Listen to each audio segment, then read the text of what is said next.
Hi friends, இப்போ நாம் சுவையான தக்காளி குழம்பு எப்படி பண்ணுறதுன்னு பார்க்கலாம்.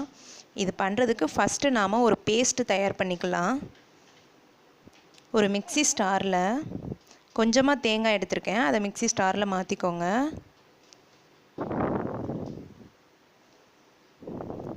அப்புறமா அரை டீஸ்பூன் பொரிகடலை சேர்த்துக்கோங்க, அதாவது பொட்டுக்கடலை. 6 பல் பூண்டு சேர்த்துக்கோங்க. 2 தக்காளி கட் பண்ணி வச்சுருக்கேன், அதையும் அதோடு சேர்த்துக்கோங்க.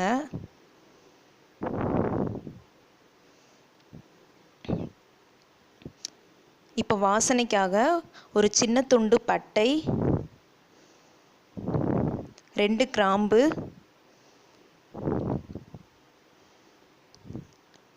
1/2 டீஸ்பூன் சோம்பு சேர்த்துக்கோங்க.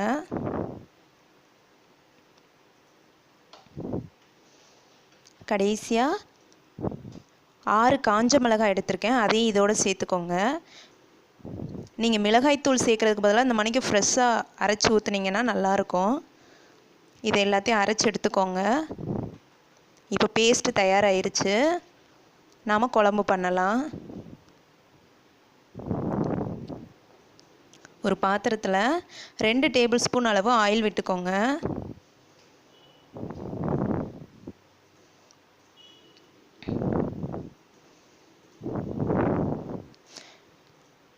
எண்ணெய் சூடான உடனே அதில் 1/2 டீஸ்பூன் கடுகு சேர்த்துக்கோங்க.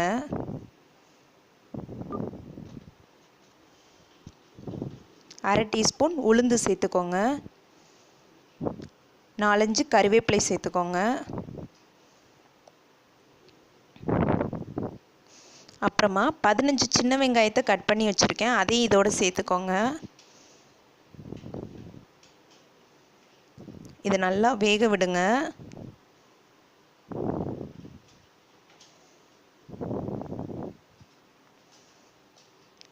இப்போ பாருங்கள், வெங்காயம் நல்லா வதங்கிருச்சு. இப்போ நாம் தக்காளி சேர்த்துக்கலாம். ஒரு தக்காளியை சின்ன சின்னதாக கட் பண்ணி வச்சுருக்கேன், அதையும் சேர்த்துக்கோங்க. தக்காளி நல்லா பேஸ்ட் ஆகுற வரைக்கும் வதக்குங்க.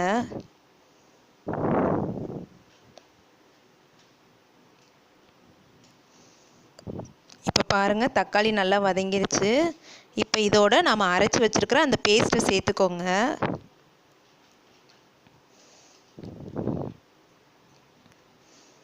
அப்புறம் குழம்புக்கு தேவையான அளவு தண்ணி விட்டுக்கோங்க. இப்போ இதோட 1/2 டீஸ்பூன் பெருங்காயத்தூள்,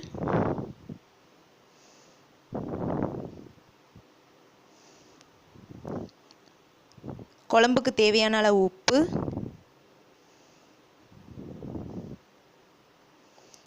கடைசியாக 1 டீஸ்பூன் மல்லித்தூள் சேர்த்துக்கோங்க.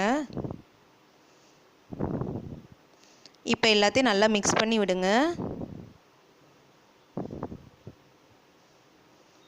இப்போ இதை மூடி 4லேருந்து 5 நிமிஷம் நல்லா குழம்ப வேக விடுங்க.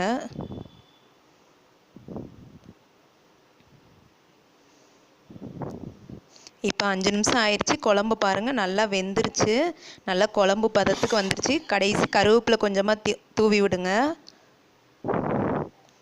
சுவையான தக்காளி குழம்பு தயாராகிருச்சு. இதை கண்டிப்பாக ட்ரை பண்ணி பாருங்கள், உங்களுக்கு பிடிக்கும்.